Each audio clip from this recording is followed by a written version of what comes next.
We're going to start with our starfish cookie by just outlining it and flooding it. So I'm going to grab my orange icing and I'm going to review how we clip open our bags. So I'm going to find that seam. I'm going to turn it upright and center it on top. Pinch that between my fingers and clip just a little bit off the end. Make sure I get rid of my plastic here. I'm going to turn that seam now down toward my palm and just test it, and that looks good. So we're going to just review outlining this. So I'm going to pipe my outline by keeping the tip of my bag slightly elevated off the edge of my cookie. I did not trace this one for you because we're just going to follow the shape of the cookie.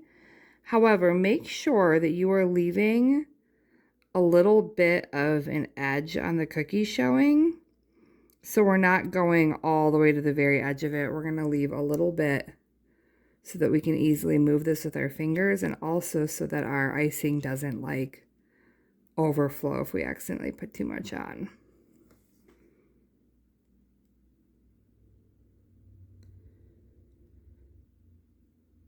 One thing I really like about this cookie is that it only uses one color and one consistency icing. So this is a medium consistency icing. When I say consistency, I mean like how much water is in it. The more water you add, the thinner the icing becomes. So you can use really thick icing to make like 3D flowers. We use piping consistency, which is like kind of a toothpaste consistency, to draw things and like writing text. And then flooding consistency is that really watery icing that we use to fill. And then medium is somewhere between like piping and flooding, and we can use that to do some details. We can use it to outline our cookie, and we can use it to fill. And when you start with cookie decorating, one of the hardest things to do is actually to mix up icing, which is why I like that this one only uses one color and one consistency. So after I get that all outlined, I'm going to go back and I'm going to fill.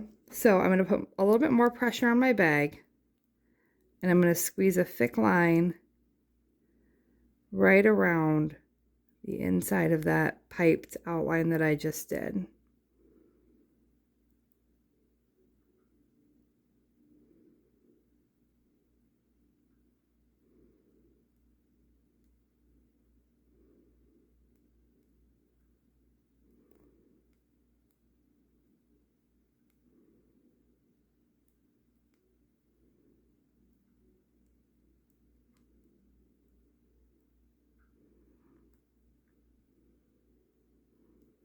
I'm just going to keep going with that thick line around and around until I get to the middle. And you'll notice I'm always touching the line that I did before it. I'm not leaving any holes or gaps. If I do accidentally leave a hole like this, I can just go back in either now or at the end and just kind of fill that in. But we want to actually be filling this cookie with the icing,